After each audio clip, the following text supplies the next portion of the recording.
नमस्कार दोस्तों आज हम देखेंगे हिंदी का मॉडल टेस्ट पेपर। दोस्तों जो हमारा पैटर्न रहता है टेट भर्तियों के अंदर, चाहे रीट हो, सी टेट हो, यूपी टेट हो, एमपी टेट, एच टेट, उनके अंदर जो पैटर्न रहता है दोस्तों, और जो न्यू पैटर्न अपनाया गया है उसी के आधार पर ये हमारा मॉडल पेपर है, ये रहेगा दोस्तों। 30 क्वेश्चन रहेंगे। 30 क्वेश्चनों में से दोस्तों जो 15 क्वेश्चन रहेंगे वो तो रहेंगे हमारे व्याकरण से। किससे रहेंगे? व्याकरण से। और 15 क्वेश्चन है वो रहेंगे टीचिंग मेथड से। इस प्रकार कुल मिलाकर 30 क्वेश्चनों का रहेंगे। आप अंत के अंदर है जो राइट कितने आप अटेंड करते हैं क्वेश्चन, वो कमेंट करके जरूर बताएं। चलते हैं दोस्तों क्वेश्चनों की ओर। एक बार सभी साथी वीडियो को लाइक और शेयर जरूर करें, और चैनल को सब्सक्राइब नहीं किया तो चैनल को जरूर सब्सक्राइब करें। पहला क्वेश्चन आपकी स्क्रीन पे, उद्योगी पुरुष सिंह को लक्ष्मी वर्ण करती है, रेखांकित शब्द का समास विग्रह होगा। पुरुष और सिंह, सिंह के समान पुरुष, सिंह रूपी पुरुष, पुरुष रूपी सिंह। तो दोस्तों यहां पे आपको पूछा क्या गया है कि उद्योगी पुरुष सिंह को लक्ष्मी वर्ण करती है। तो यहां पे जो सही आपका आंसर रहेगा वो रहेगा दोस्तों पुरुष रूपी सिंह। ऑप्शन नंबर 4 है जो क्या रहेगा आपका सही रहेगा। नेक्स्ट क्वेश्चन में चलते हैं। नेक्स्ट क्वेश्चन है, पुरुषार्थ शब्द में संधि है, कौन सी संधि है पुरुषार्थ में? दीर्घ संधि है, स्वर संधि है, व्यंजन संधि है, या विसर्ग संधि है? तो पुरुष प्लस अर्थ मतलब दीर्घ संधि है दोस्तों। ऑप्शन नंबर 1 है जो आपका क्या रहेगा सही रहेगा। नेक्स्ट क्वेश्चन में चलते हैं। निठल्ला शब्द में उपसर्ग है, नी है, निशु है, निठ है, या नी है?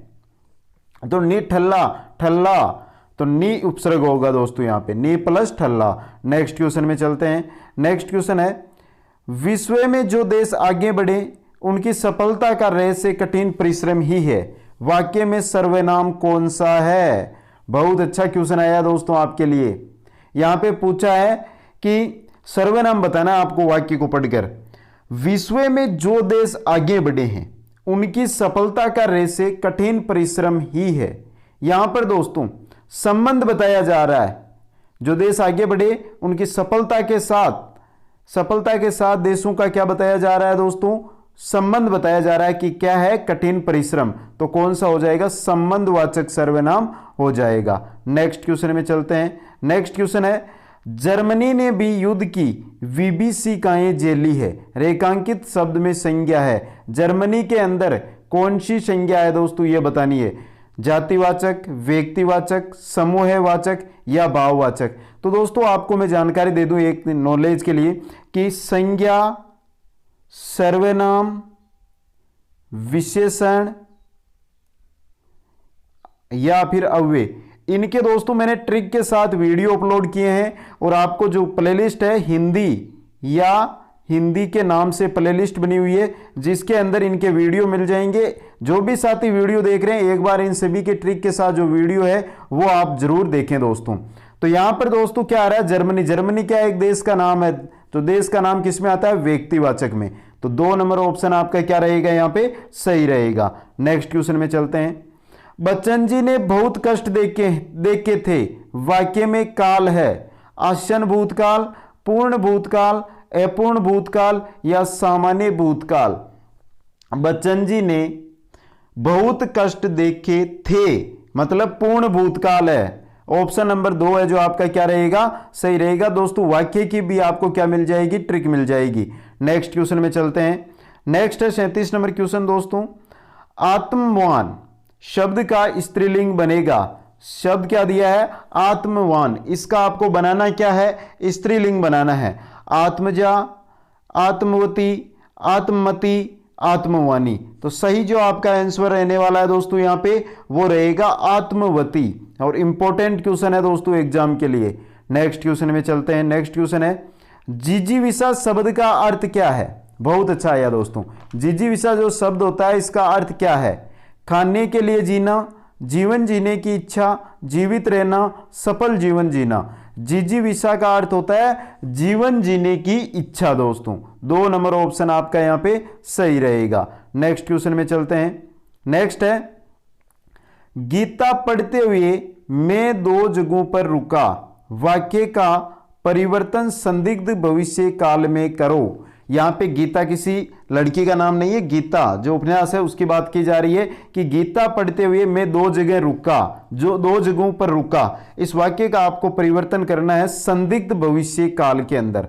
तो ऑप्शन है गीता पढ़ते हुए मैं 2 जगह रुका हूंगा, शायद गीता पढ़ते हुए मैं 2 जगह रुका था, हो सके गीता पढ़ते हुए मैं 2 जगह पर रुकूंगा, शायद गीता पढ़ते हुए मैं 2 जगहों पर रुकूं।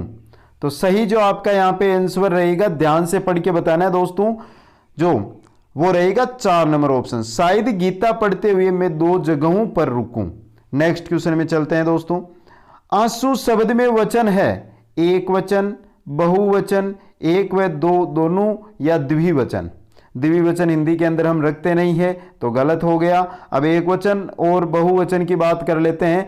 तो दोस्तों आंसू शब्द है वो हमेशा बहुवचन के अंदर चलता है, तो आपका 2 नंबर ऑप्शन है जो क्या हो जाएगा यहाँ पे सही हो जाएगा। नेक्स्ट क्वेश्चन में चलते हैं कि यदि अगर से आरंभ होने वाले उपवाक्य को क्या कहते हैं? आश्रित उपवाक्य, मुख्य उपवाक्य, मिश्र वाक्य या संयुक्त उपवाक्य।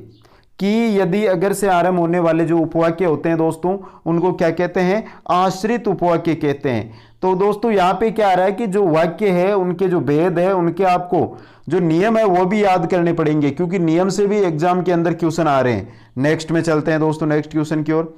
कि से आरंभ होने वाले उपवाक्य का नाम बताइए। जो कि से आरंभ होते हैं उस उपवाक्य को क्या कहते हैं? संज्ञा उपवाक्य, सर्वनाम उपवाक्य, विशेषण उपवाक्य या संयुक्त उपवाक्य।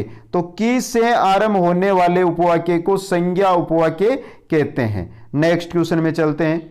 यदि वाले उपवाक्य क्या कहलाते हैं? दोस्तों ये 3 क्वेश्चन है जो उपवाक्यों से लिए हैं, क्योंकि इंपॉर्टेंट बन रहे हैं, आजकल एग्जामों में पूछे जा रहे हैं ये क्वेश्चन। तो यदि वाले उपवाक्य क्या कहलाते हैं दोस्तों? संज्ञा उपवाक्य, सर्वनाम उपवाक्य, विशेषण उपवाक्य, क्रिया विशेषण उपवाक्य। 4 नंबर ऑप्शन है जो आपका सही रहेगा। नेक्स्ट क्वेश्चन में चलते हैं। अम्ल पानी करना मुहावरे का अर्थ क्या है? अम्ल पानी करना मुहावरा है, इसका अर्थ क्या है दोस्तों? मिश्रण करना, एक दूसरे को जोड़ना, नशा करना या विपरीत कार्य करना। अम्ल का पानी करना मतलब नशा करना। 3 नंबर ऑप्शन है जो आपका क्या रहेगा यहाँ पे सही रहेगा। नेक्स्ट क्वेश्चन में चलते हैं।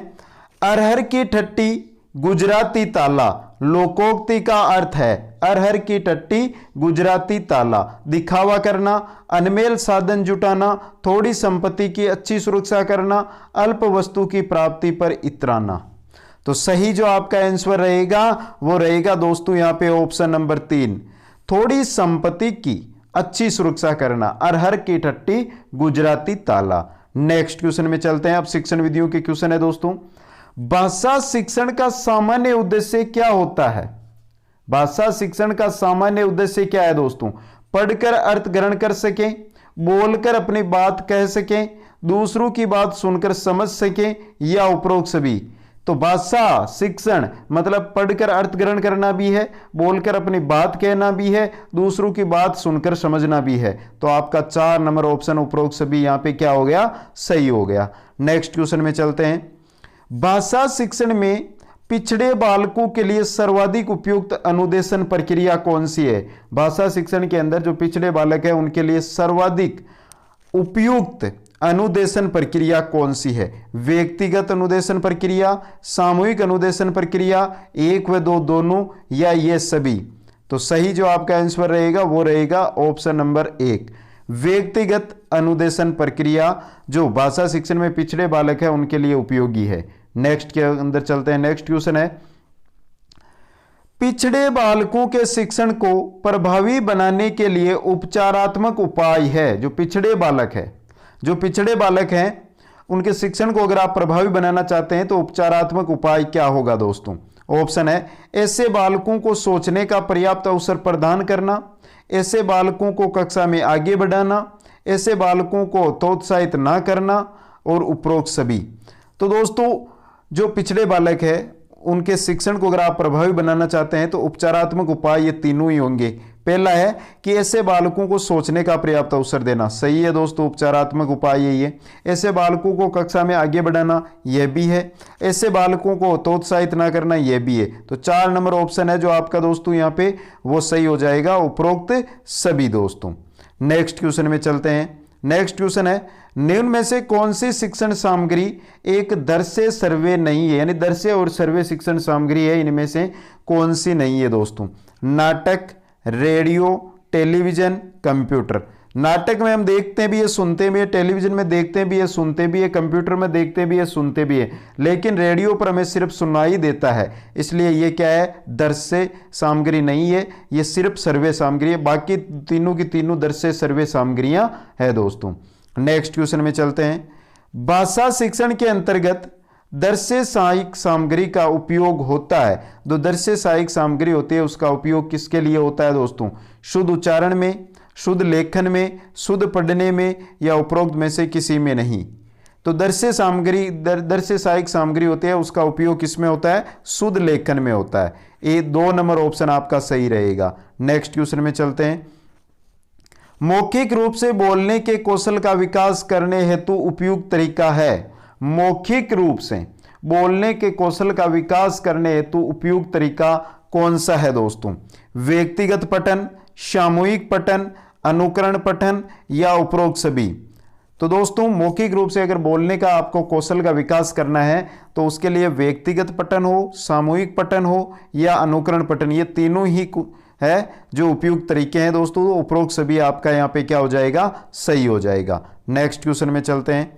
निम्न में से क्या ग्राह्यात्मक कौशल का एक स्वरूप है? निम्न में से क्या ग्राह्यात्मक जो कौशल है उसका एक स्वरूप है? ग्रहण किसमें करते हैं? सुनना में, बोलना में, लिखना में, ये सभी। तो किसके अंदर दोस्तों हम है जो ग्रहण करते हैं, यहां पर यह पूछा गया है, तो सुनने के अंदर दोस्तों। नेक्स्ट में चलते हैं दोस्तों।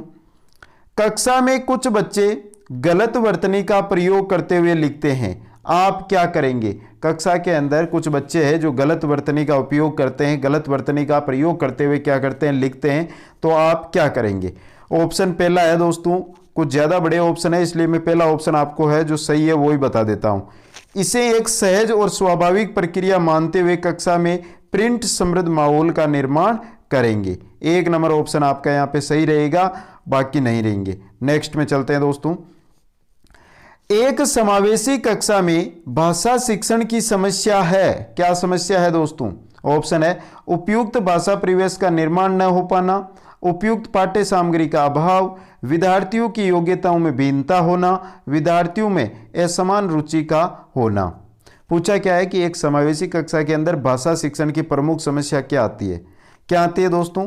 उपयुक्त जो भाषा परिवेश का निर्माण न हो पाना, उपयुक्त भाषा शिक्षण। क्योंकि दोस्तों भाषा परिवेश मतलब अलग अलग भाषा के जो बोलने वाले छात्र रहते हैं वो कक्षा के अंदर रहते हैं, तो एक समावेशी कक्षा है उसके अंदर भाषा शिक्षण की ये सबसे अधिक बड़ी समस्या आती है। नेक्स्ट क्वेश्चन में चलते हैं। भाव एवं विचारों की अभिव्यक्ति का प्रवाह होता है पढ़ने में, बोलने में, सुनने में, या इनमें सभी में? जो भाव एवं विचार की अभिव्यक्ति का प्रवाह है दोस्तों वो किस में होता है? बोलने वाले कौशल के अंदर होता है। नेक्स्ट क्वेश्चन में चलते हैं। बालक में मनन शक्ति का मुख्य आधार क्या है? मनन शक्ति का लिखना, बोलना, सुनना, या भाषा? तो मनन शक्ति का जो मुख्य आधार होता है वो होता है दोस्तों भाषा। 4 नंबर ऑप्शन आपका सही रहेगा।